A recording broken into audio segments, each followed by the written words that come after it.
पुंडलिकावरदे हरी विठ्ठल श्री ज्ञानदेव तुकाराम पंढरीनाथ भगवान की माऊली ज्ञानेश्वर महाराज की जगद्गुरु संत श्री तुकाराम महाराज की जय। अलंकापुरी पुण्यभूमी पवित्र तेथे ज्ञानतो ज्ञान राजा सुपात्र तया ठविता महापुण्यराशी नमस्कार माझा सद्गुरु ज्ञानेश्वरासी। नमो सद्गुरु तुकया ज्ञानदीपा नमो सद्गुरु सच्चिदानंद रूपा नमो सद्गुरु भक्त कल्याण मूर्ती नमो सद्गुरु भास्करा पूर्ण कीर्ती जयांचे केलिया स्मरण होय सकळ विद्यांचे अधिकरण तेची वंदो श्री चरण श्री गुरूंचे नमस्कारो आता।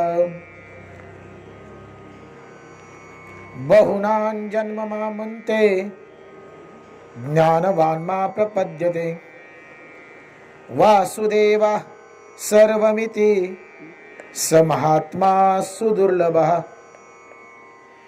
माऊली महावैष्णव श्रीमंत श्री ज्ञानेश्वर भगवान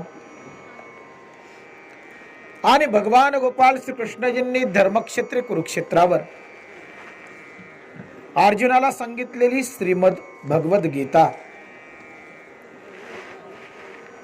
आणि त्या गीतेचा 7वा अध्याय आणि 7व्या अध्यायामधील 19 नंबरचा श्लोक आजच्या दुःखद प्रसंगी प्रवचन रूपी सेवेकरता निवडला।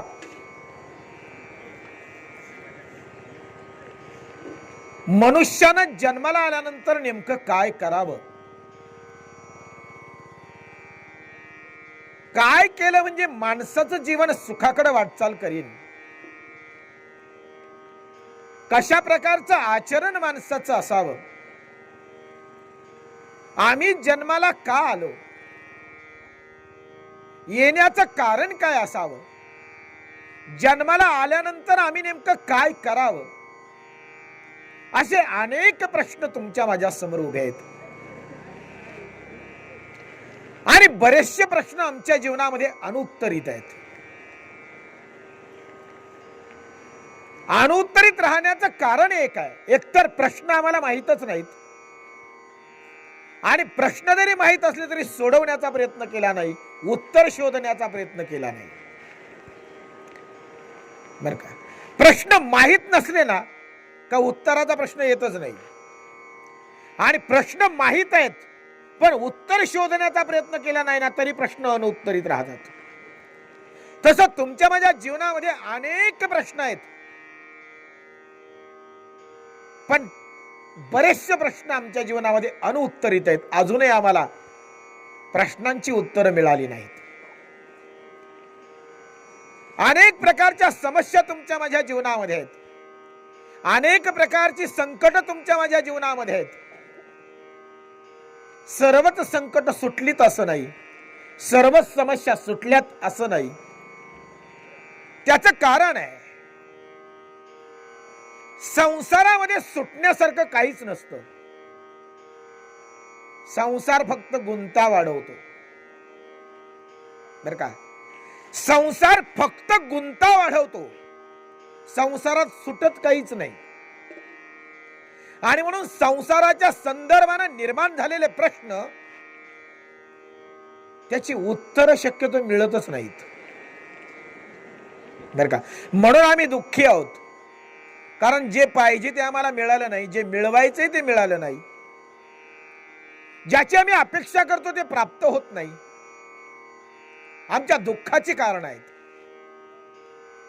खरं सांगू का तुम्हाला, ज्या गोष्टी आम्ही तुमच्या माझ्या जीवनामध्ये आचरण करतो आणि ज्या गोष्टी तुमच्या माझ्या जीवनामध्ये महत्वाच्या आम्ही मानतो, वास्तविक त्या गोष्टींना तितकंसं महत्व नाहीये। ज्या निरर्थक बाबी आहेत त्या निरर्थक बाबी आम्ही कवटाळत बसलो आणि जिथं सार्थक आहे ते आम्ही दूर ढकललं। बर का. जे नको ते आम्ही मिळवायच्या मागे लागलो. जे कधी प्राप्तच होत नाही त्या प्राप्तीसाठी आम्ही जीवनभर झगडलो, झटलो, आणि जे प्राप्त आहे त्या प्राप्ताला विसरलो. खरं दुःखाचं कारण हे आहे की आम्हाला जे मिळवायचे ते आम्ही मिळवत नाही, आणि जे नको मिळायला आणि जे मिळतच नाही त्याच्या प्राप्तीसाठी जीवन घालवतो. बरं का, मुद्दा नीट लक्षात घ्या. आणि म्हणून जीवन जगत असताना किंवा मानवी जीवनामध्ये आम्ही जेव्हा येतो भूलोकामध्ये, मृत्यू लोकामध्ये, तर सगळ्यात पहिल्यांदा हा प्रश्न आम्ही स्वतःला केला पाहिजे की नेमकं माझं येणं कोणत्या कारणाने. त्याच्या आधी एक प्रश्न महत्वाचा आहे, मी कोण आहे. कुठंतरी स्वतःला जाणण्याची, स्वतःला जाणण्यासाठी आम्ही प्रयत्न केला पाहिजे. जगाला जाणायचं राहू द्या, विश्वाला जाणायचं राहू द्या, स्वतःला जाणलं की विश्व आपोआप समजते. कारण जे ब्रह्मांडी ते पिंडी, आणि जे पिंडी तेच ब्रह्मांडी. म्हणून ज्यानं स्वतःला जाणलं ना त्यानं सगळं काही जाणलं. आणि स्वतःला जाणायचं असेल तर आम्हाला स्वतःला प्रश्न करावे लागतील. आम्ही स्वतःला कधी प्रश्न करत नाही. आमची बोटं कायम समोर आहेत, आमची बोटं कायम समोर आहेत. तो असा, तो असा, त्यानं असं केलं, यानं असं केलं, नाही का. पण आम्ही कधी स्वतःकडे बघत नाही, स्वतःला कधी प्रश्न करत नाही, मी काय करतो, माझं आचरण कसं आहे, मी कसा जगतो. या प्रश्नांना आम्ही स्वतःला कधी विचारलंय का? कधी आम्ही स्वतःचं आत्मपरीक्षण केलंय का? कधी स्वतःमध्ये आम्ही डोकावलंय का? कधी आम्ही स्वतःसाठी वेळ काढलाय का? आम्ही जगासाठी झटलो, झगडलो, झटलं पाहिजे, झगडलं पाहिजे, पण कुठंतरी आमच्या मिळालेल्या या अनमोल अशा मानव देहामध्ये किंवा मनुष्य जन्मामध्ये आम्ही स्वतःसाठी किती वेळ दिला, आम्ही स्वतःसाठी किती जगलो, आम्ही स्वतःला जाणून घेण्यासाठी किती जगलो, हा विचार होणं गरजेचं आहे. आणि जेव्हा आम्ही स्वतःला जाणू ना, जेव्हा आम्ही स्वतःचा विचार करू ना, तेव्हा सगळ्यात महत्वाची बाब बर का, स्वतःला जाणल्यानंतर आम्हाला बाहेरचं जाणण्याची आवश्यकता नसते.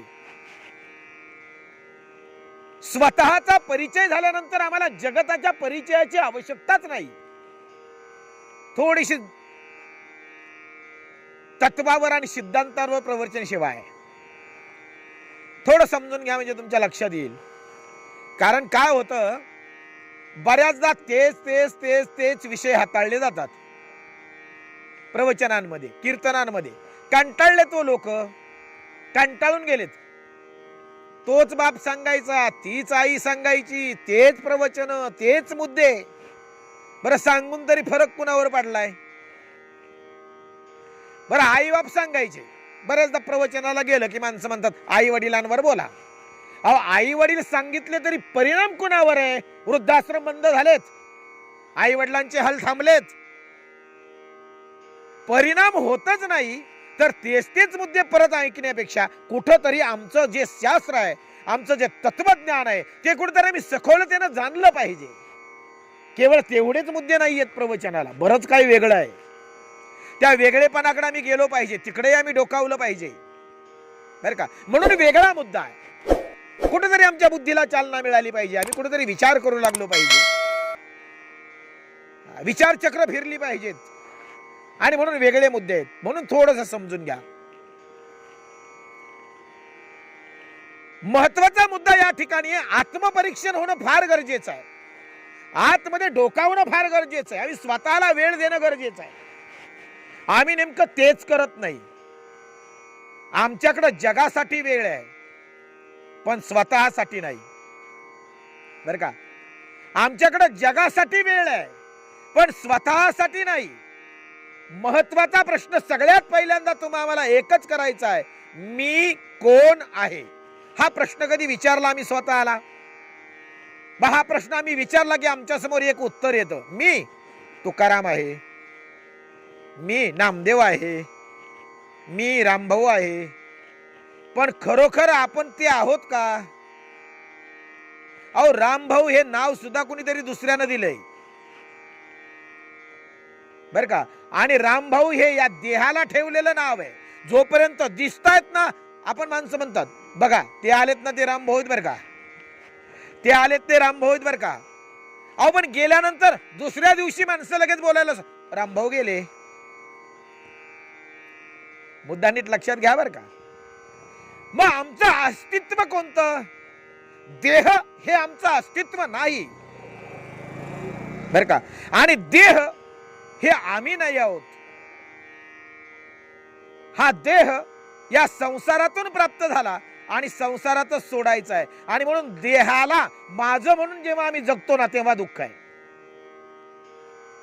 ज्या गोष्टी आपल्या नाहीतच, आपल्या मालकीच्याच नाहीत, त्यांच्या ठिकाणी आपण स्वतःची मालकी प्रस्थापित करतो आणि स्वतःला मालक समजून जगतो. पण जेव्हा त्या वस्तूंचा वियोग आपल्यापासून होतो, त्या वस्तू जेव्हा आपल्यापासून दुरावतात, तेव्हा दुःख होतं. कारण आपण आतापर्यंत त्या वस्तूंचा मालक म्हणून स्वतःला समजत आलो. त्या वस्तू आपल्यापासून दुरावल्या की आपली मालक पण संपतं आणि दुःख होतं. आणि म्हणून ज्या गोष्टींवर कधी मालकी प्रस्थापित होऊ शकत नाही, जे कधी हस्तगत होऊ शकत नाही, जे कधी प्राप्त होऊ शकत नाही, त्याच्या प्राप्तीसाठी मिळालेलं अनमोल आयुष्य का वाया घालवावं? नाही का, याचा विचार होणं गरजेचं आहे ना. मग मी कोण आहे, कशासाठी आलो, मला काय करायचंय, ही प्रश्न जरा स्वतःला विचारत चला. मी कोण आहे? मी शरीर आहे का? चला त्याच्या पलीकडे चला. माझं नाव अमुक अमुक आहे, मग मी खरंच त्याच नावानं आहे का? जन्माला येताना मला नाव होतं का? नव्हतं ना. जन्माला येताना नाव नाही. मग ते नाव कुणीतरी आम्हाला दिलं आणि मग आम्ही ते नाव म्हणजेच मी आहे असं समजून आयुष्यभर जगलो. जन्माला येताना नाव नाही. मग ते नाव म्हणजे आपलं अस्तित्व नाही, एवढं लक्षात ठेवायचं. ते नाव म्हणजे आपण नाही. मग त्या नावाच्या पलीकडे चला. मी कोण? मी कोण? बघा बरं का, प्रश्नाची उत्तरं शोधायची आहेत. नावाच्या पलीकडे जायचंय. नावाच्या पलीकडं ते नाव म्हणजे मी नाही. मग त्याच्या पलीकडे जाऊन जरा बघा बरं विचारून, मी कोण? शरीराच्या पलीकडे चला. शरीराच्या आतमध्ये चला. मी कोण? बघा बरं, कधीच आम्ही हा प्रश्न स्वतःला केला नाही. कधी आम्ही डोळे मिटून बसलोच नाही आणि कधी आम्ही आतमध्ये डोकावलंच नाही. शरीराच्या पलीकडे आम्ही विचारच केला नाही. आयुष्यभर शरीर नटवण्यामध्ये, सजवण्यामध्ये, शरीराला पोसण्यामध्येच आम्ही जीवन जगत राहिलो आणि शरीर पोसणे हेच आमचं उद्दिष्ट ठरलं. शरीराला सुख देणं, शरीराच्या इंद्रियांचे विषय पुरवणं हेच आम्ही आमच्या जीवनामधलं ध्येय ठरवलं. खरंय ना. शरीराला पोसण्यामध्येच आयुष्य गेली बऱ्याच जणांची म्हणजे जवळजवळ सगळ्यांचीच. बरं, शरीर पोसून फायदा काय झाला? वजन वाढलं. आणि वजन वाढल्यानं तोटाच झाला, फायदा तर नाहीच नाही का. डायबिटीज, बीपी, नको ते आजार. म्हणजे शरीराला पोसून सुद्धा आम्हाला सुख नाही. सगळ्यांचं ध्येय एकच आहे. आम्ही वस्तू ज्या जमवल्या त्या सुद्धा याच्यासाठीच जमवल्या, शरीरासाठी. गाडी कशाला? याला चालायचा त्रास नको, शरीराला. फॅन कशाला? अहो याला गरम व्हायला नको. मुद्दा कळते ना. वस्तू ज्या जमवल्यात ना ते याच्यासाठी जमवल्या. गादी का? अहो म्हणाले झोपल्यावर याला काही टोचायला नको, आराम पाहिजे. जे काही आम्ही जमवलं ते याच्यासाठी जमवलंय, शरीरासाठी. जे काही आम्ही प्राप्त केलं ते याच्यासाठी प्राप्त केलं आणि जगतो ते सुद्धा याच्यासाठीच जगतोय. याला पोसण्यासाठीच जगतोय. इंद्रियांचे विषय पूर्ण करण्यासाठीच जगतोय. याच्या पलीकडे आम्ही विचार केलाय का? याच्या पलीकडे आम्ही कधी गेलोय का? नाही गेलो. मग याच्या पलीकडे कुठेतरी काहीतरी असेल ना, की एवढंच जग आहे. आपली ती कूपमंडुकासारखी अवस्था आहे. कूपमंडूक म्हणजे विहिरीतला बेडूक. कूपमंडूक माहिती आहे? कूपमंडूक म्हणजे विहिरीतला बेडूक. तो विहिरीतला बेडूक कधीही विहिरीच्या बाहेर पडलाच नाही, विहिरीतच जन्माला आला आणि विहिरीतच वावरला. त्यानं विहिरीच्या बाहेर कधी डोकावलंच नाही. म्हणून तो काय म्हणतो माहितीये का? विहीर म्हणजेच जग आहे, विहीर म्हणजेच विश्व आहे, एवढंच जगत आहे, अशी ती बेडकाची समज आहे विहिरीतल्या. पण एक दिवस कुणाच्या तरी बादलीत ते अडकतं आणि त्या बादलीच्या मदतीनं ते विहिरीच्या बाहेर येतं आणि विहिरीच्या बाहेर आल्यानंतर पहिल्यांदा ते आपली दृष्टी उघडतं, बघतं, मग त्याला कळतं अरे नाही, याच्याही पलीकडे काहीतरी आहे, या विहिरीच्याही पलीकडे काहीतरी आहे. आम्ही फक्त स्वतःला संसार रूपी विहिरीत गाडून घेतलं आणि तेवढंच जग समजतोय. आम्ही त्याच्या पलीकडे जाण्याचा कधी प्रयत्न केलाय का? त्याच्या पलीकडे जाऊन काही शोधण्याचा प्रयत्न केलाय का? की शरीर आणि शरीराच्या अनुषंगानं वस्तू जमवायच्या, शरीरासाठीच जगायचं, इथपर्यंतच आम्ही ठरवलंय का? घर कशाला बांधलंय? म्हणाले अहो याला नको, उन्हाचा त्रास नको, पावसाचा त्रास नको, थंडीचा त्रास नको. कुणाला? याला, शरीराला. म्हणून घर आहे. कशासाठी धावपळ? अहो म्हणाले कमवलं पाहिजे, 2 घास मिळवले पाहिजे. 2 घास कुणाला? याला. मग मिळवायचे नाही असं नाही, शरीर आहे त्याचं पोषण झालं पाहिजे, इथपर्यंत बरोबर आहे. पण म्हणून ते आपलं ध्येय नाही बरं का. शरीराचं पोषण झालं पाहिजे, पण शरीराचं पोषण करताना ते आपलं ध्येय नाही, हे आम्ही लक्षात ठेवलं पाहिजे बरं का. त्यालाच आम्ही ध्येय समजून जीवन जगत बसतो, ही आपली चूक आहे. तिथं आपण चुकतो. आणि एक सांगू का, कितीही जपा, कितीही पोसा, कितीही लाड पुरवा, शेवटी ते नासणारे, सडणारे, कुजणारे, मरणार आहे. कितीही जपा, पण ते एक ना एक दिवस आम्हाला सोडावंच लागणार आहे, हे आम्हाला अजिबात विसरून चालणार नाही. ज्याचं आम्ही आयुष्यभर लाड पुरवले आणि ज्याला आम्ही आयुष्यभर जपलं, पोसलं, ते एक दिवस सोडावंच लागणार आहे. असा जगात कुणीच नाही ज्याला शरीर सोडावं लागणार नाही. खरंय ना? मग ही जाणीव आम्ही ठेवली पाहिजे. आणि शरीर सोडावं लागतं याचा अर्थ ते आमचं नाहीये म्हणून सोडावं लागतं. आमचं असतं तर बरोबर घेऊन गेलो असतो. खरंय ना?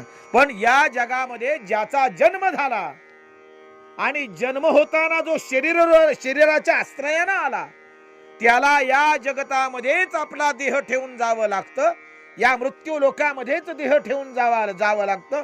एक विरळा तुकोबा सोडले तर सदैव वैकुंठाला कुणीच गेलं नाही. रामकृष्णही आले,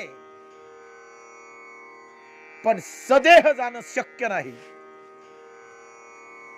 देहासहित जाणं शक्य नाही.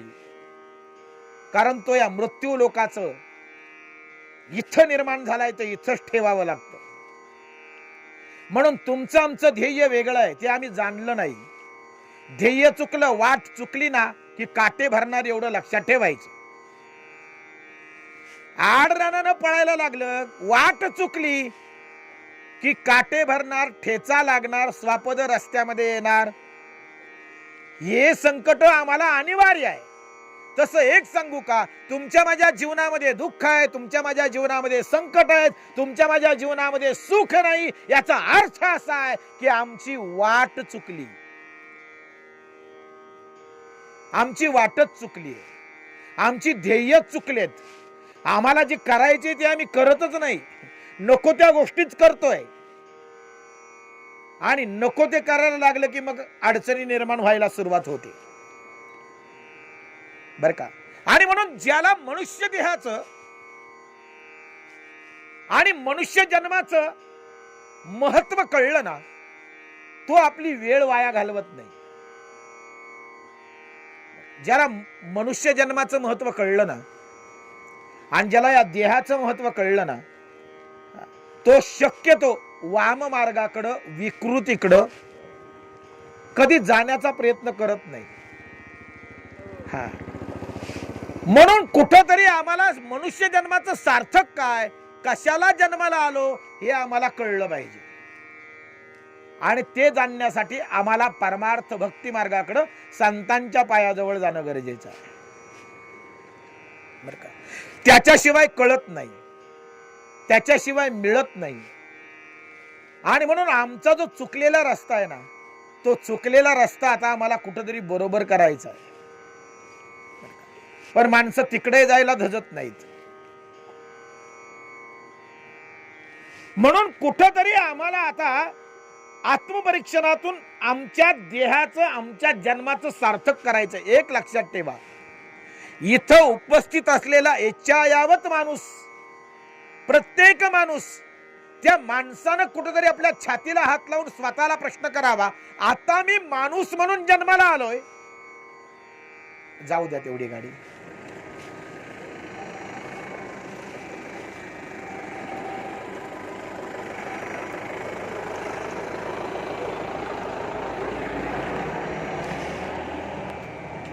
आता मी माणूस म्हणून जन्माला आलोय.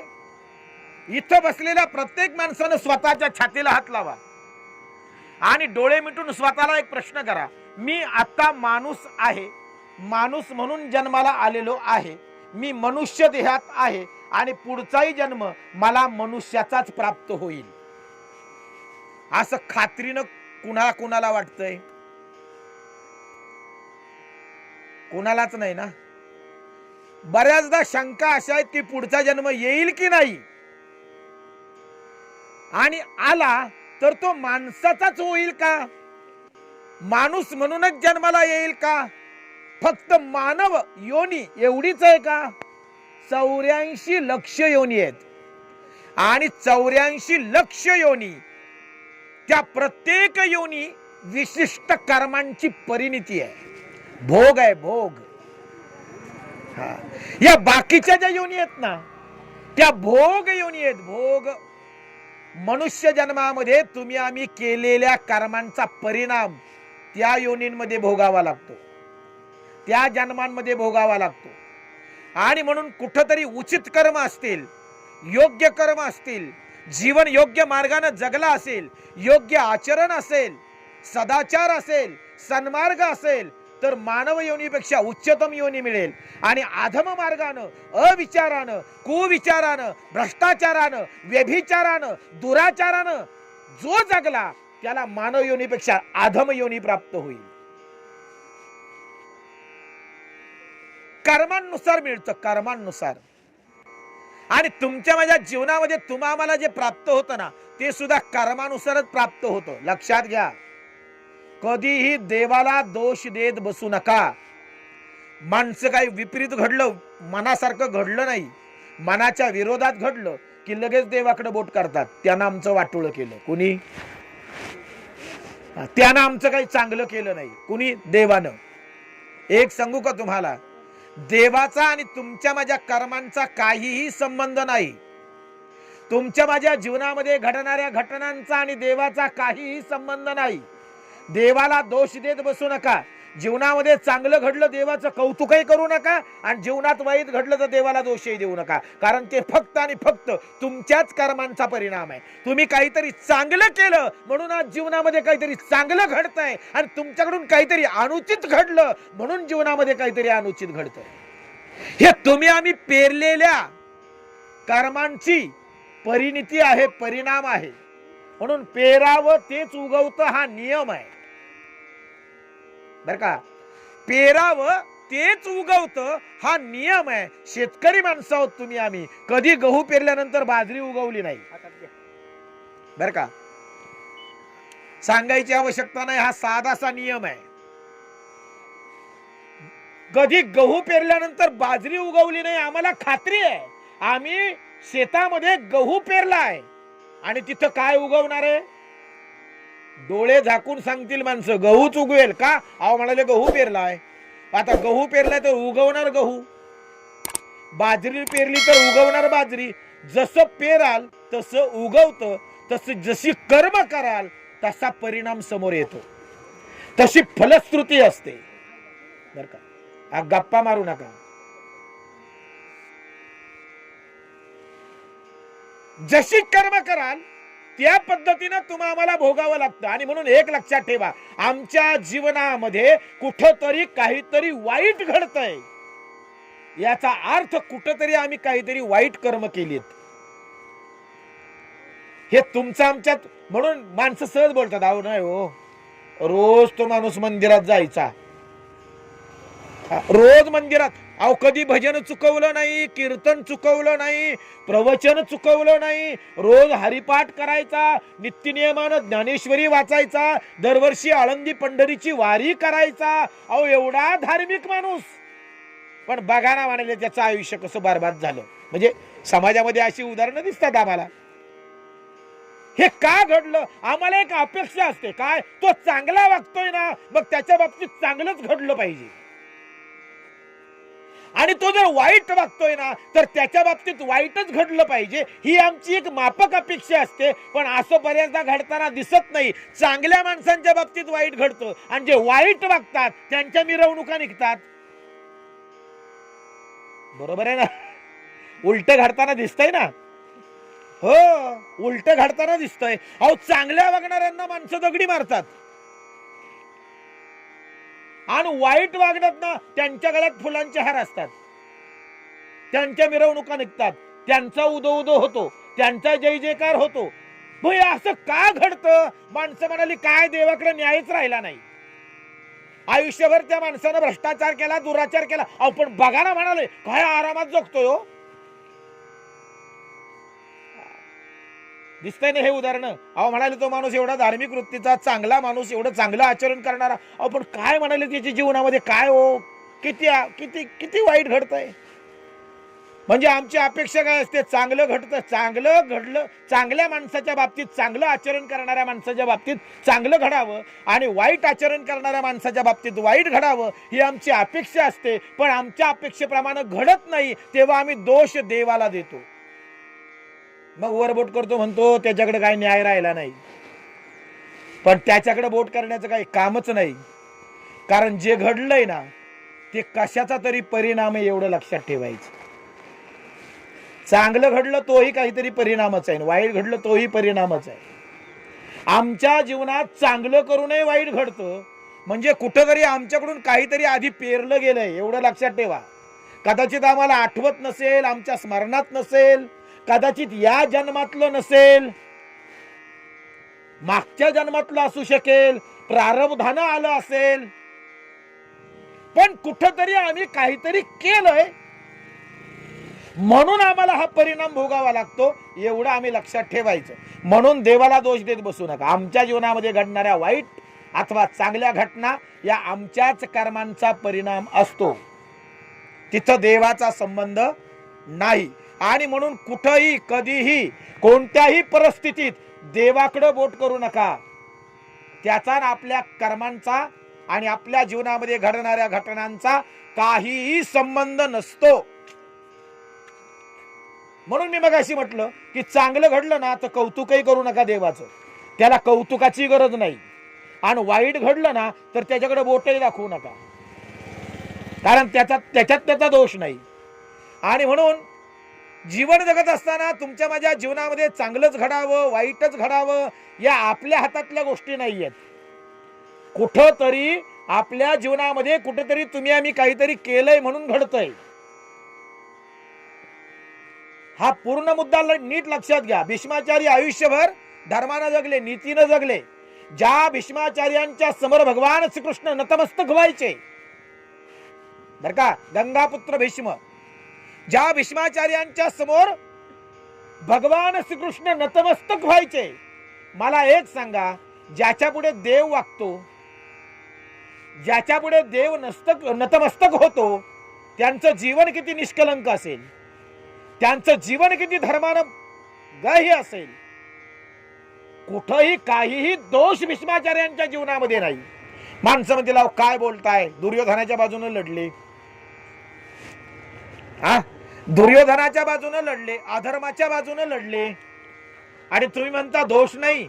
एक लक्षात घ्या, दुर्योधनाच्या बाजूने लढणं किंवा अधर्माची बाजू घेणं भीष्माचार्यांना कळत नव्हतं का दुर्योधन अधर्मी आहे. भीष्माचार्यांना आम्हाला समजतं, मग भीष्माचार्यांना समजत नसेल का की दुर्योधन अधर्मी आहे, मी जी बाजू घेतलीये ती अधर्माची बाजू आहे, हे भीष्माचार्यांना कळत नव्हतं का? कळत होतं. पण भीष्माचार्य त्यांनी जी प्रतिज्ञा केली आहे त्याला भीष्म प्रतिज्ञा म्हणतात. ती भीष्माचार्यांनी केलेली प्रतिज्ञा की मरेपर्यंत, जोपर्यंत या शरीरामध्ये प्राण आहे तोपर्यंत मी हस्तिनापूरचं रक्षण करीन, हे वचन जे भीष्माचार्यांनी दिलं, ही प्रतिज्ञा जी भीष्माचार्यांनी केली, त्या प्रतिज्ञेच्या पूर्तीसाठी भीष्माचार्य अविरत हस्तिनापूरच्या बाजूने उभे राहिले. म्हणून ते जे जगत होते तो त्यांचा धर्म होता, ते जे जगत होते ते त्यांचं कर्तव्य होतं. आणि म्हणून असा धर्मात्मा. पण भीष्माचार्य ज्यांच्या पुढे भगवान श्रीकृष्ण नतमस्तक व्हायचे, ते भीष्माचार्य त्यांचा मृत्यू जर तुम्ही आम्ही बघितला तर अर्जुनाचे असंख्य बाण त्यांच्या शरीरामध्ये शिरले आणि 6 महिने रणांगणाच्या धुळीमध्ये शरपंजरी पडावं लागलं भीष्माचार्यांना. मग एवढा धर्मात्मा असताना आणि भगवंत ज्यांच्या समोर नतमस्तक होतात, एवढं दिव्य चरित्र भीष्माचार्यांचं असताना त्यांच्या वाट्याला असा आघोरी मृत्यू का यावा? प्रश्न आहे ना. चोखोबाराया संत चोखा मेळा, ज्यांच्या बाबतीत असं म्हटलं गेलं की त्यांची मेलेली निर्जीव हाडं विठ्ठल बोलायची. नामदेवरायांनी परीक्षा केली ना, गाव कसाकडे भिंत अंगावर पडली आणि त्या भिंतीच्या खाली चोखा मेळ्यांचा मृत्यू झाला. कितीतरी माणसं गाडली गेली. देवानं नामदेवरायांना सांगितलं, जा माझा चोखोबा गेलाय, त्याची समाधी माझ्या समोर बांध आणि त्याची हाडं घेऊन ये. हाडं आणायला गेलेले नामदेवराया म्हणाले, महाराज भगवंता, अहो कशी हाडं सापडायची? का तिथं एक माणूस मेलाय, तर नेमकी चोखोबांची हाडं कोणती? म्हणाले, एक लक्षात घे, ज्या हाडांतून विठ्ठल ध्वनी बाहेर पडेल ती हाडं चोखोबांची. किती मोठा धर्मात्मा, किती मोठा भगवत भक्त की ज्यांची निर्जीव हाडं विठ्ठल बोलतात. इथं जिवंत हाडं विठ्ठल बोलायला तयार नाहीत. हो, जिवंत हाडं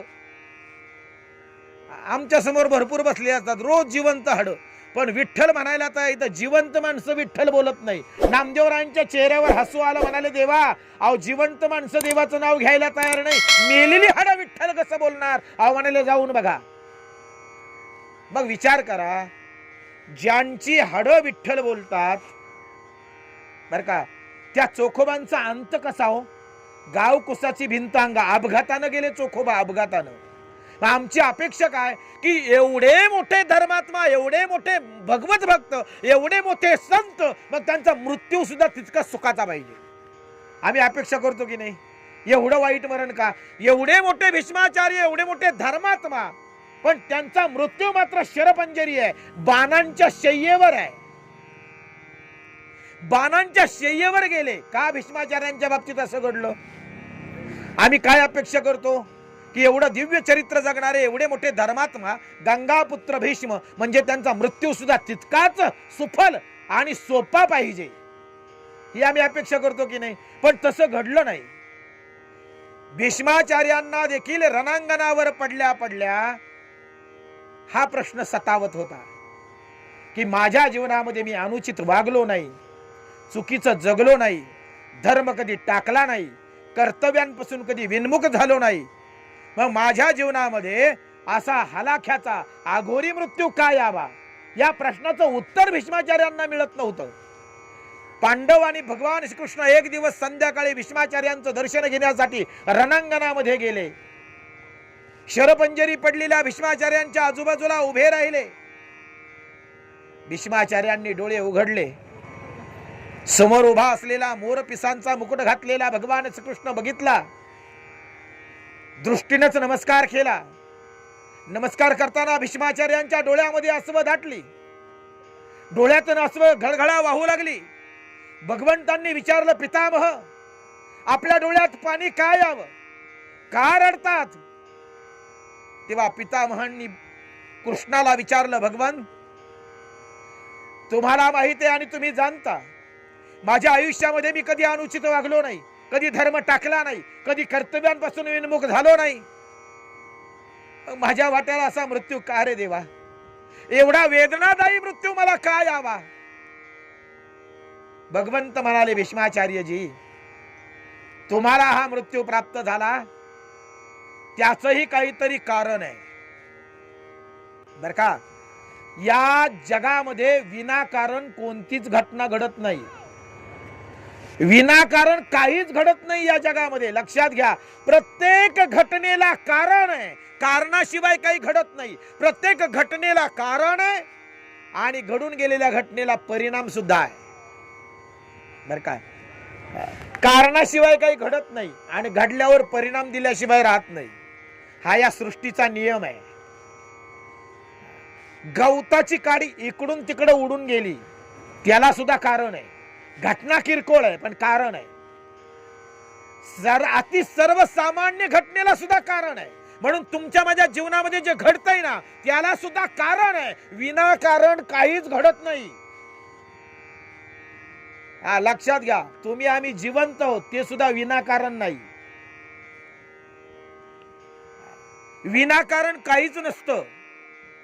एवढ्या महामारीतून तुम्ही आम्ही सही सलामत आहोत. आता 2 वर्ष होऊन गेली जवळजवळ. एवढ्या भयान महामारीमध्ये जिथं लाखो करोडो माणसं जगातली मेली त्यातूनही आम्ही सही सलामत आज बसलेलो आहोत. काय कारण? कारणाशिवाय नाही. आमच्याकडून अजूनही काहीतरी होणे आहे. भगवंताला आमच्याकडून अजूनही काहीतरी अपेक्षा आहे म्हणून त्यानं जिवंत ठेवलंय. एवढं लक्षात ठेवा, आम्ही जिवंत आहोत याचा अर्थ त्याची कृपा आहे आणि अजूनही त्याला आमच्याकडून काहीतरी करून घ्यायचं आहे. हे आम्ही जाणलं पाहिजे. हो, विनाकारण नाही जिवंत. विनाकारण कोणीच या जगामध्ये थांबत नाही. ज्याचं कारण संपलं, ज्याचा उद्देश संपला ना त्याचं जाणं होतं. म्हणून विनाकारण कुठलीच घटना जीवनामध्ये घडत नाही. लक्षात ठेवा. भीष्माचार्यांना देखील भगवंत म्हणतायत, भीष्माचार्यजी तुमच्या वाट्याला असा मृत्यू आला त्याला सुद्धा काहीतरी कारण आहे. भीष्माचार्य म्हणाले, मला तर कुठं काही आठवत नाही, मी काही अनुचित केलंय, कुठलं काही दुष्कृत्य केलंय माझ्या जीवनामध्ये असं मला तर काही आठवत नाही. भगवंत म्हणाले, कदाचित या जन्माचं नसेल, जरा मागे तपासा. आपल्याला मागचं आठवत नाही, आपल्याला मागच्या वर्षाचं आठवत नाही, तर मागच्या जन्माचं केव्हा आठवायचं? तुम्ही म्हणाल जन्म आहेत का, पुनर्जन्म आहे का, वादाचा मुद्दा. पण आमची गीता मानते, आमचा हिंदू धर्म मानतो, पुनर्जन्माला मानतो. कारण भगवंत स्वतः म्हणतात, अर्जुना इथून मागे माझे कितीतरी अवतार झाले, तेव्हाही अर्जुना तू होतास. आता मी कृष्ण आहे आणि तू अर्जुन आहेत आणि याच्या नंतर सुद्धा माझे कितीतरी अवतार होतील तेव्हा सुद्धा तू असणार आहेस. आमची गीता आम्हाला सांगते काय? वासांची जीर्ण आणि यथा विहाय. आमच्या गीतेनं आम्हाला सांगितलं, मग जीर्ण वस्त्र सांडिजे आणि मग नूतन वस्त्र वेढीजे. जुनं वस्त्र टाकावं आणि नवीन परिधान करावं. तसं आत्मा एक जुनं झालेलं, तुटलेलं, फाटलेलं, उपयोगात न येणारं शरीर टाकतो आणि नवीन शरीर परिधान करतो, म्हणजे नवीन जन्म घेतो. म्हणजे आमची गीता सुद्धा पुनर्जन्माला मानते.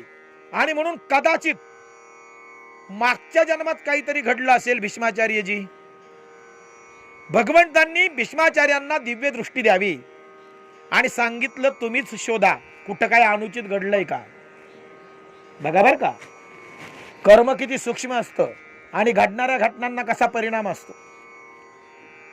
भीष्माचार्य आपले मागचे जन्म तपासू लागले. मागचा जन्म, त्याच्या मागचा जन्म, त्याच्या मागचा जन्म, त्याच्या मागचा जन्म, त्याच्या मागचा, कुठं काही अनुचित दिसेना. 100 जन्म मागे गेले. किती? 100 जन्म मागे गेले. तपासत तपासत तपासत कुठं काही अनुचित आहे का, कुठं काही अनुचित आहे का, कुठं काही दुष्कर्म घडलंय का. 100 जन्म मागे गेल्यानंतर 100व्या जन्मात त्यांना एक कृत्य दिसलं. काय दिसलं माहितीये का? ते घरातून बाहेर पडले. 100वा जन्म बर का मागचा भीष्माचार्यांचा. घरातून बाहेर पडले आणि वाटेनं रस्त्यानं जात असताना त्यांच्या वाटेमध्ये एक सरडा आडवा आला. सरडा. तो सरडा आडवा आल्यानंतर त्यांनी त्यांच्या हातातल्या काठीनं, बर का, त्यांच्या हातातल्या काठीनं तो सरडा उडवला. हातातल्या काठीनं तो सरडा उडवल्यानंतर तो सरडा रस्त्याच्या कडेला असलेल्या काटेरी कुंपणावर जाऊन पडला. बघा बर का, कितव्या जन्मातलं कर्म आहे हे? 100 जन्म मागचं. 100 जन्म मागचं. रस्त्यात आडवा आलेला सरडा नकळत त्यांनी हातातल्या काठीनं उडवला आणि तो उडवलेला सरडा रस्त्याच्या कडेला असलेल्या काटेरी कुंपणावर जाऊन पडला. आणि त्या काटेरी कुंपणावर जाऊन पडल्यानंतर त्या कुंपणाचे काटे त्या सरड्याच्या शरीरामध्ये शिरले.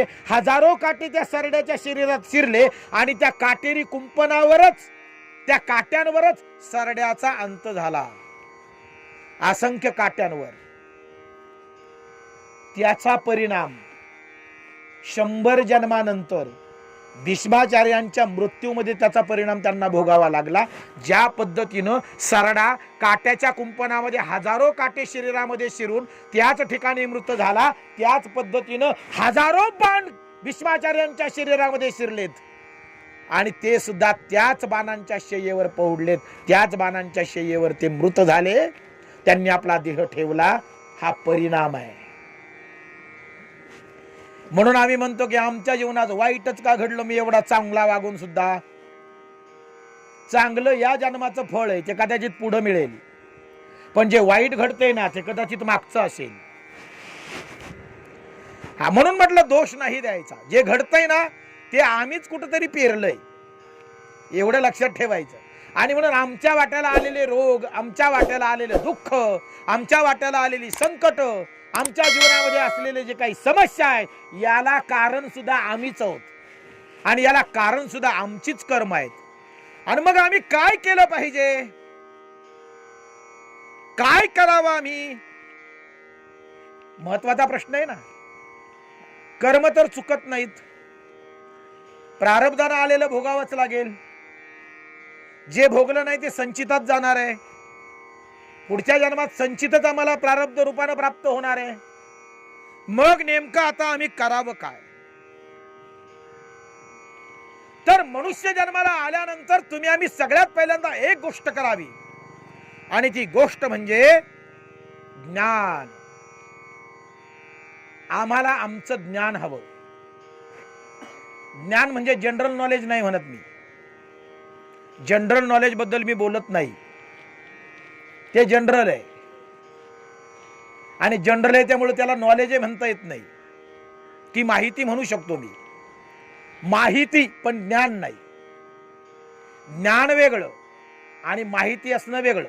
जगाबद्दल, जगातल्या कोणत्याही देशाची राजधानी विचारावं सांगतो तो, पण ती माहिती आहे बरं का, ते ज्ञान नाही. संसारात मिळते ती माहिती आणि अध्यात्मात मिळतं ते ज्ञान. फरक आहे हा. ज्ञान स्वतःची ओळख करून देतं आणि माहिती जगाबद्दल असते.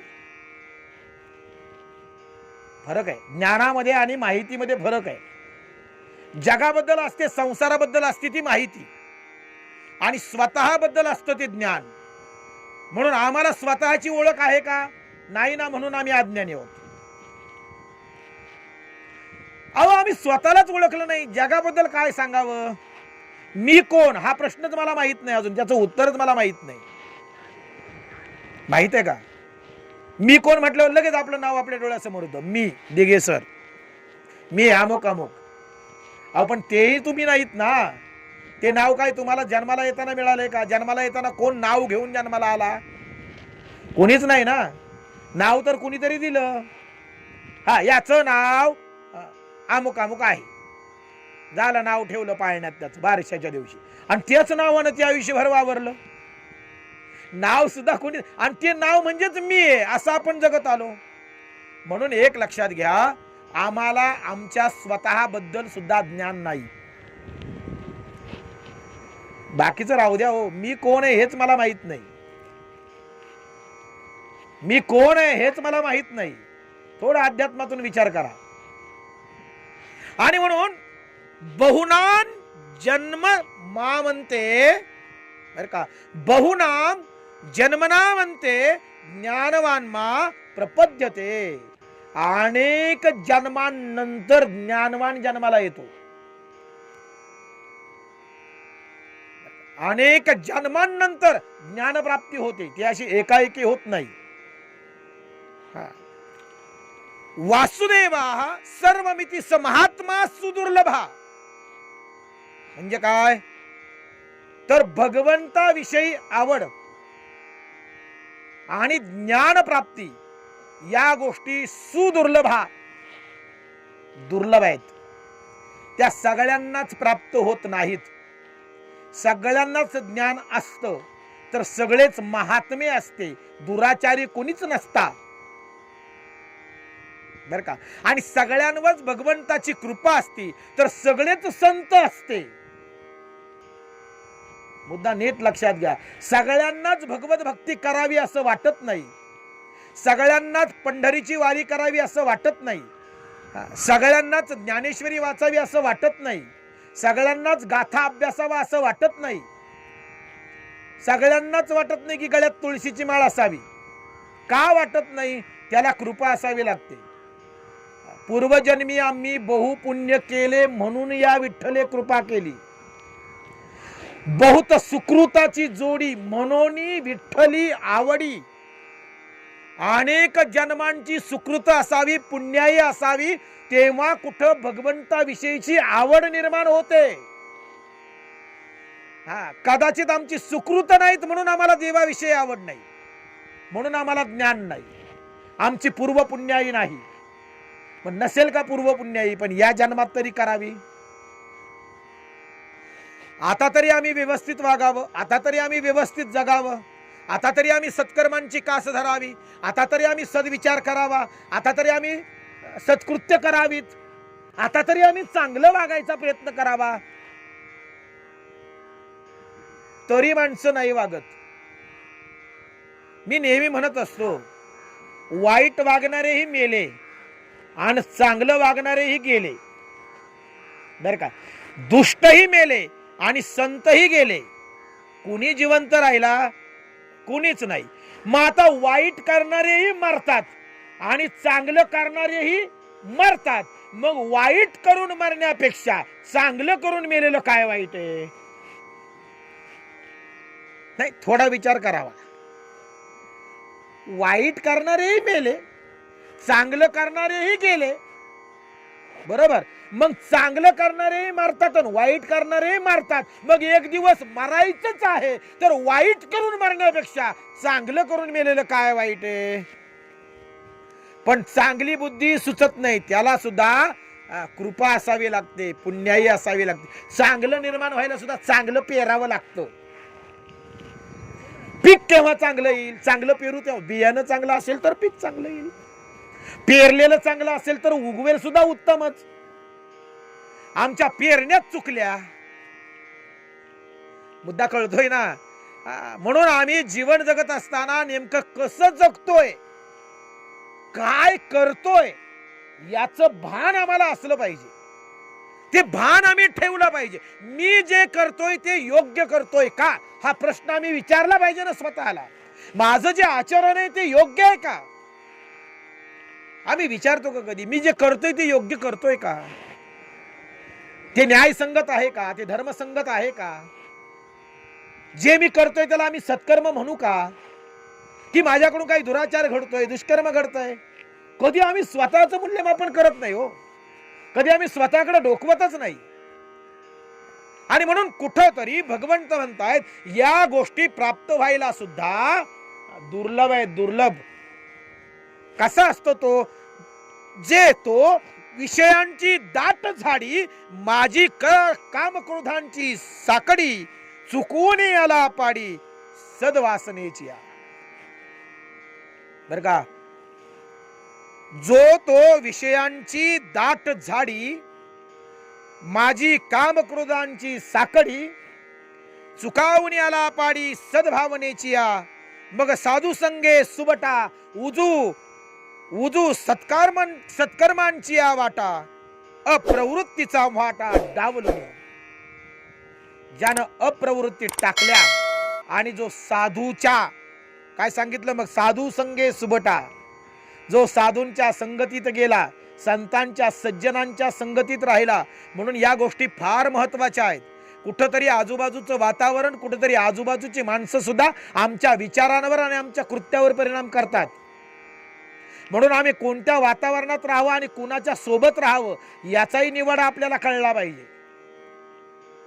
हेही आम्हाला समजलं पाहिजे. कारण सोबत राहतात त्यांचं नुकसान नाही, नुकसान आपलं आहे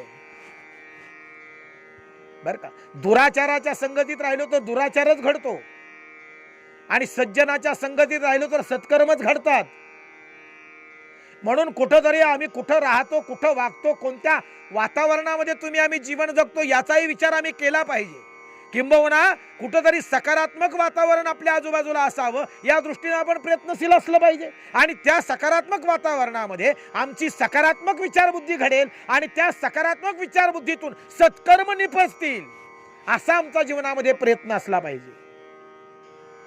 आम्ही तसा प्रयत्न फारसा करत नाही बरं का. आणि म्हणून आमच्या बाबतीत सांगितलं गेलं की आमचं वागणं, आमचं बोलणं, भगवंतच म्हणतायत मोघ आशा मोघ कर्मानो मोघ ज्ञाना विचेत सहा. मोघ आशा मोघ कर्मानो मोघ ज्ञाना विचेत सहा.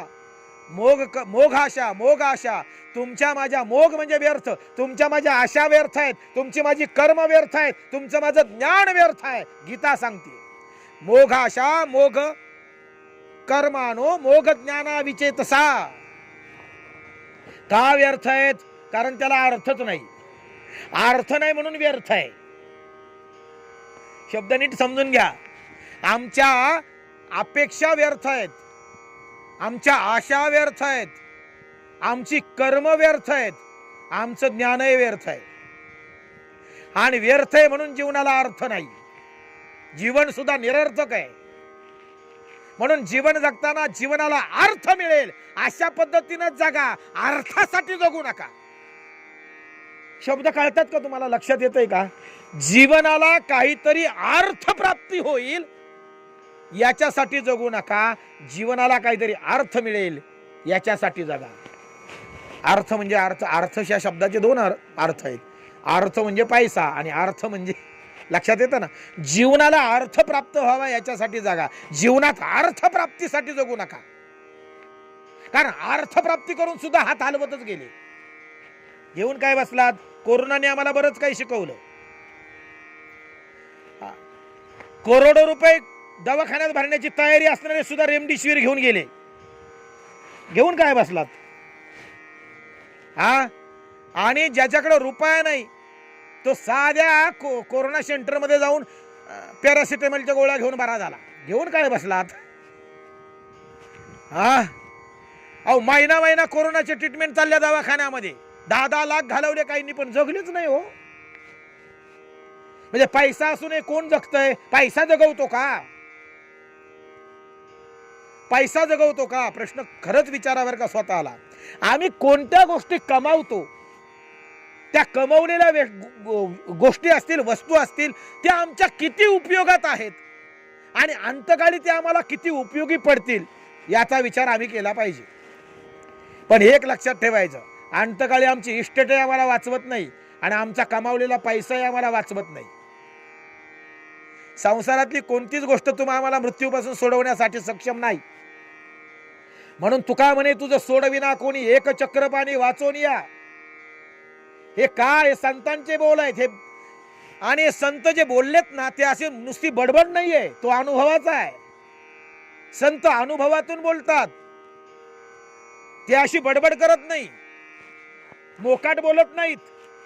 संतांचं बोलणं अनुभवाचं आहे. तुका म्हणे तुझं सोडविना कोणी, एक चक्र पाणी वाचून या. त्याच्याशिवाय तुमची माझी सुटका कुणीच करू शकत नाही, कोणी मृत्यूपासून सोडवूच शकत नाही. ना तुमचा आमचा पैसा, ना तुमची आमची जमीन जुमला, ना तुमची आमची इस्टेट, कुणीही नाही, ना नातेवाईक सुद्धा, कुणीच नाही. म्हणून आम्ही कुणासाठी जगावं आणि जीवन जगताना आम्ही नेमकं काय करावं याचा कुठंतरी उलगडा करून घ्या. बेसावध आणि बेफान जगत बसू नका. आयुष्य संपत चाललंय. आयुष्य खातो काळ, सावधान. अहो सावध करतात तो संत. उठा जागे व्हा रे आता. माणसं म्हणाली जागेच झोपलोच कुठं. एक सांगू का तुम्हाला, कुणाला जाग करतात? जाग कुणाला करतात?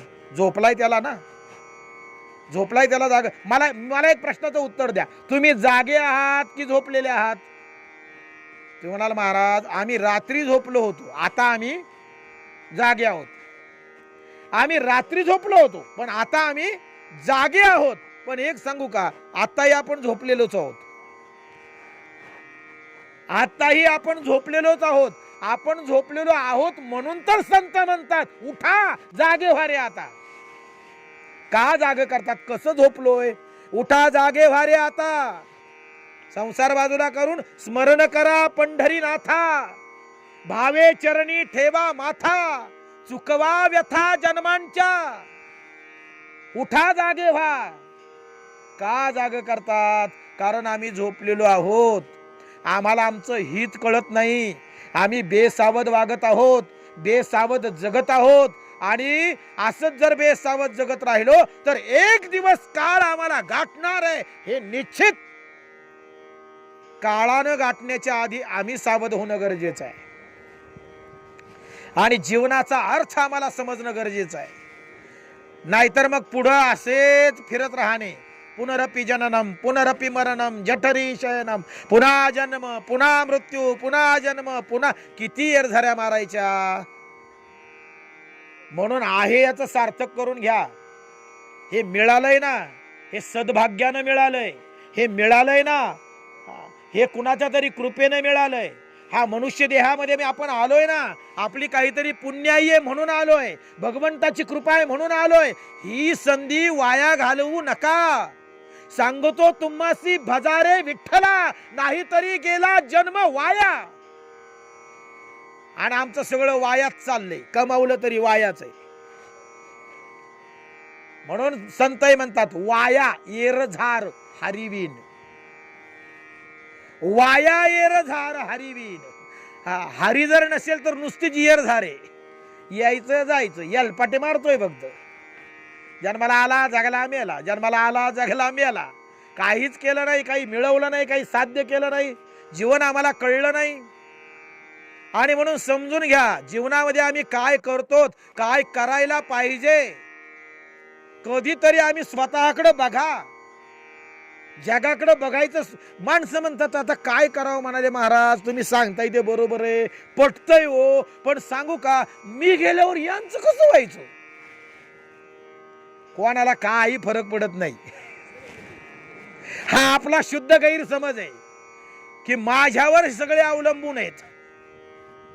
बरं का, आपला गैरसमज असतो. मी गेल्यावर यांचं कसं, मी गेल्यावर बायकोचं कसं, मी गेल्यावर पोरांचं कसं. काही कुणाला फरक पडत नाही. 10 दिवस रडतील, 6 महिने रडतील, वर्षानं त्याच घरात जा. फोटोवर धूळ असेल, झटकायला सुद्धा कुणाला टाइम नसेल. काय घेऊन बसलात? एका गावात दशक्रियेच्याच प्रवचनाला गेलो आणि तरुण माणूस गेलेला. अख्खं गाव हळहळत होतो. अख्खं गाव. अहो म्हणाले एवढं मोठं कुटुंब आहे, त्याच्यावर एवढी जबाबदारी होती. त्याची आई, त्याची म्हातारा बाप, त्याची बायको, त्याची मुलं. अहो म्हणाले सगळं कुटुंब बसलो. आता कसं व्हायचं म्हणाले, त्या कुटुंबाचं अवघडच झालं म्हणाले. अहो करता माणूस गेला हो घरातला, अवघड आहे म्हणाले. मग आता इतकी हळहळ गाव रडत होता गाव. आणि वर्षानं परत त्याच गावात जाण्याची वेळ आली दशक्रियेला.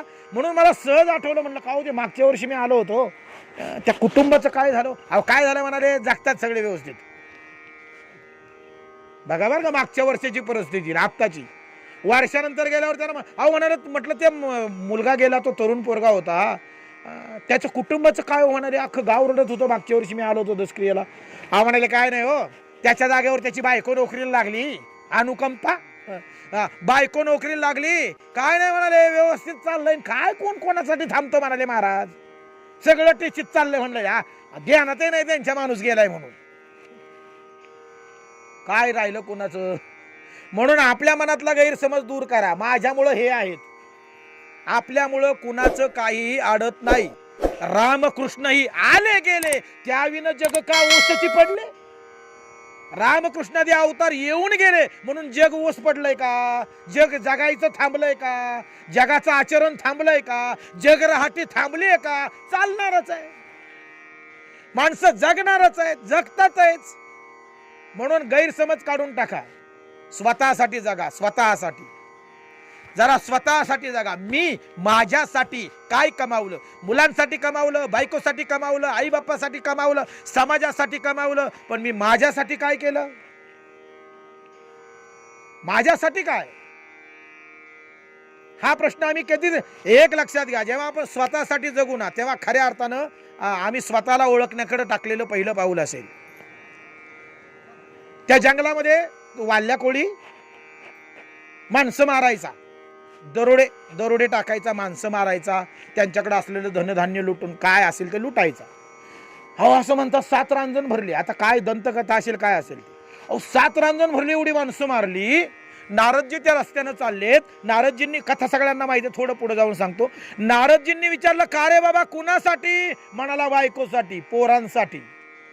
अरे एवढी पाप केलीस, एवढी माणसं मारलीस, एवढ्या माणसांचा तळतळाट घेतलास, ज्यांच्यासाठी करतोय ही पाप, तुझ्या पापात ते वाटेकरी होतील का रे बाबा? म्हणाले व्हायलाच पाहिजे. त्यांच्यासाठी करतोय म्हटलं, त्यांनी वाटेकरी नको व्हायला? म्हणाले जरा भ्रम दूर करून ये, जा विचार. म्हणून ते विचारायला गेले.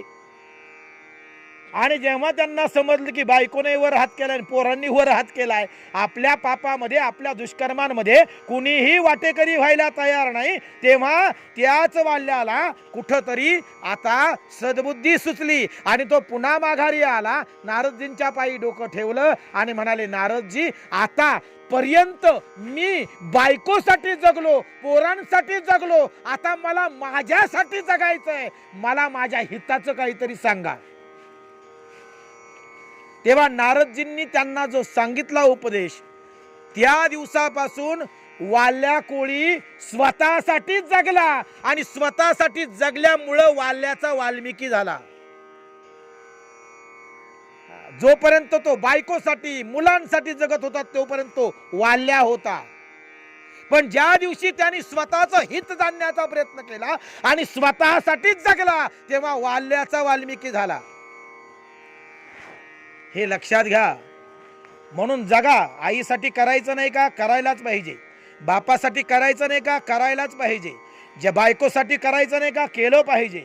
ज्या मुलांनी आपल्या पोटी जन्म घेतला त्यांचं संगोपन सोडून द्यायचं का? नाही, त्यांचं संगोपन केलंच पाहिजे. पण हे करत असताना आम्ही स्वतःचाही विचार केला पाहिजे, स्वतःसाठी जगलं पाहिजे. ही फार महत्वाची गोष्ट आहे. आणि म्हणून कुठंतरी चांगलं सुचायला, कुठंतरी सद्बुद्धी प्राप्त व्हायला, कुठंतरी जीवनामध्ये सन्मार्ग घडायला, ज्ञानप्राप्तीसाठी सुद्धा कृपा असावी लागते, संतांचे आशीर्वाद असावे लागतात. आणि कृपेशिवाय परमार्थात काहीही प्राप्त होत नाही. कृपा पाहिजे, कृपा. आणि म्हणून जो तो विषयांची दाटी झाडी, ज्यांनी विषय माघारी टाकले, कामक्रोधांची साखळी तोडली आणि जो सद्भावनेकडून जीवन जगू लागला, साधूच्या संगतीमध्ये गेला, संत संगतीमध्ये गेला, सज्जनांच्या संगतीमध्ये गेला, सत्कर्मांच्या वाटेला लागला, अप्रवृत्ती टाळल्या, त्याच्या जीवनामध्ये कुठंतरी बदल आणि परिवर्तन घडायला सुरुवात होते. तेच चाकोरीतलं जीवन जगत बसू नका. आम्ही काय करतो, जन्माला येतो, बाकीचे जगतात तसे जगतो आणि एक दिवस मरून जातो. काय आम्ही वेगळं केलं? आम्ही वेगळं काय केलं? इतर जगतात तसेच आम्ही जगतो. त्यालाच ओळखतात जो प्रवाहाच्या विरुद्ध दिशेला येतो. प्रवाहाबरोबर सगळेच जातात, प्रवाहाबरोबर सगळेच जीवन जगतात, पण त्यालाच समाज ओळखतो जो प्रवाहाच्या उलट दिशेला पोहत येतो. खरा पोहणारा कोण? प्रवाहाच्या दिशेनं पोहतो त्याला काय नाही, प्रवाहाची साथ आहे. पण जो प्रवाहाच्या विरुद्ध पोहत येतो ना, त्याला पोहणारा म्हणतात आणि ते विरळा असतात. तसं जीवनामध्ये ज्ञानप्राप्तीसाठी जगणारे, स्वतःच्या जीवनाचा अर्थ समजून, स्वतःच्या हिताला ओळखून स्वतःसाठी जगणारे दुर्लभ आहेत. तुम्ही म्हणाल मग परमार्थ करतात, भजन करतात, ते तरी स्वतःसाठी जगतात ना. एक सांगू का, माऊली सुद्धा म्हणतायत काय माहितीये का, माऊली सुद्धा शेवटच्या ओवीमध्ये असं सांगतात, तैसा तो मज भीतरी मी तया आतू बाहेरी, हे सांगितले बोलवरी तैसे नव्हे म्हणोनी असो या परी, तो देखे ज्ञानाची वाखारी, तेने संसार लेनी करी आपू विश्व. याच श्लोकाच्या शेवटची ओवी ज्ञानोबा म्हणतात, येर बहुत जोडीती किरीटी, जयांची भजने भोगासाठी. बर का, जे अशा तिमिरे दृष्टी विषयांध झाले. अहो भजन करतात म्हणजे ते सुद्धा भोगासाठी आहे. असं काही नाही की भजन करणारा हितासाठीच जगतो. भजन करणारा हितासाठीच जगतो म्हणजे हित म्हणजे काय कळलं माहितीये का, हा सांसारिक लाभासाठी भजन करतात, सांसारिक लाभासाठी कीर्तन घडतात, सांसारिक लाभासाठी प्रवचन घडतात, पण लाभ कुठले आहेत, सांसारिक आहेत. आणि सांसारिक लाभ हिताचे आहेत का, नाही. सांसारिक कुठलाच लाभ हिताचा नाही. वास्तविक संसारात लाभच नाही, तोटाच आहे. म्हणून तुकोबाराय म्हणतात, ज्याची संसाराची आसक्ती संपली आणि जो परमार्थकडे वाटचाल करून ज्यानं आत्मज्ञान प्राप्त केलं ना, तुका म्हणे आता लाभ नाही या परता, लाभ फक्त परमार्थात आहे. पण त्याला सांसारिक लाभांची आसक्ती सोडावी लागते. आणि जे संसारासाठी परमार्थ करतात त्याला परमार्थ म्हणायचंच कसं, सांगा ना. परमार्थ सुद्धा कशासाठी, संसारासाठी. मग तो संसारच झाला ना, त्याला परमार्थ कसं म्हणणार. आणि म्हणून जीवन जगत असताना कुठंतरी आम्ही आमच्या जीवनामध्ये जीवनाचं सार्थक कसं होईल या दृष्टीने जीवन जगलं पाहिजे. स्वतःच्या जीवनाचा अर्थ आम्ही समजून घेतला पाहिजे. स्वतःच्या जीवनामध्ये आम्ही डोकावलं पाहिजे, आत्मपरीक्षण केलं पाहिजे. स्वतःच्या कर्मांचं मूल्यमापन आपण स्वतः करायला शिकलो पाहिजे. चांगलं वाईट आपण जाणलं पाहिजे. योग्य स्वीकारून अयोग्य ते टाकलं पाहिजे. या सगळ्या गोष्टी विचारानं घडतात. अविचारी माणूस हे करत नाही. आणि म्हणून कुठेतरी आम्ही विचार करायला शिकलो पाहिजे. पुन्हा हा जन्म नाही एवढं लक्षात ठेवायचं. पुन्हा आम्ही माणूस म्हणून जन्माला येईल याची खात्री नाही. आणि म्हणून जो काही मिळालाय मनुष्य देह, जे काही मिळालाय मानव देह, मानव जन्म, त्याचं आम्ही सार्थक करावं. माणसं म्हणाली, महाराज 70 ओलांडली हो.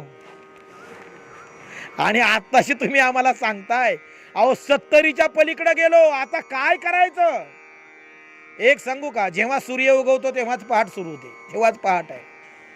सूर्योदयाबरोबर पहाटेला सुरुवात आहे. तसं एक सांगू का, एक चांगला विचार सुद्धा परिवर्तन घडवतो. आणि परिवर्तनासाठी अनेक वर्षांचा कालावधी जावा असं नसतं. परिवर्तनासाठी, क्रांतीसाठी, बदलासाठी अनेक वर्षांचा कालावधी जावा असं नाही. परिवर्तन होण्यासाठी एक क्षण सुद्धा पुरेसा आहे. एका क्षणात परिवर्तन घडतो. एका क्षणात क्रांतीसाठी, परिवर्तनासाठी एक क्षण देखील पुरेसा आहे. आणि म्हणून कुठेतरी आमच्या जीवनामध्ये परिवर्तन घडावं, सकारात्मक परिवर्तन घडावं, याच्यासाठी आम्ही कुठेतरी आमच्या जीवनाचं मूल्यमापन केलं पाहिजे. जीवन समजून घेतलं पाहिजे, स्वतःला समजून घेतलं पाहिजे. आतापर्यंत जगाला समजून घेत आलो, मुलाबाळांना समजून घेत आलो, बायकोला समजून घेत आलो, आई बापाला समजून घेत आलो, सासूला समजून घेत आलो, सुनेलाही समजून घेत आलो. आता हे समजून घेणं, जगाला समजून घेणं राहू द्या. आता स्वतःला समजून घ्या. आता स्वतःला समजावून घ्या, स्वतःचं मूल्यमापन करा. असं या ठिकाणी आजच्या या प्रवचन सेवेतून तुम्हा सर्वांना सांगावंसं वाटतं. 1 तास झालाय. ज्या आत्मके देवे येणे वाग्यज्ञे तोषावे, तोषोनी मज द्यावे पसाय दान हे. जे खळांची व्यंकटी सांडो, तया सत्कर्मी रती वाढो. भूता परस्परे पडो, मैत्र जीवांचे. दुरिताचे तिमिर जाओ, विश्व स्वधर्म सूर्ये पाहो जो देवांशील तो तेलाह प्राणी जात वर्षत सकळ मंगळी ईश्वर निष्ठांची मांदियाळी अनवरत भूमंडळी भेट तू भूता चला कल्पतरूंचे आरव चेतना चिंतामणींचे गाव बोलते जे अर्णव पियुषाचे चंद्रमे जे अलांछन मार्तंड देता बहीण ते सर्वाही सदा सज्जन सोय रे हो तू किंबहुना सर्व सुखी पूर्ण होनी तिही लोकी भजिजो आदि पुरुषी अखंडित आणि ग्रंथोपजीविये विशेषी लोकीये दृष्टादृष्ट विजये हो आवे जी येथ म्हणे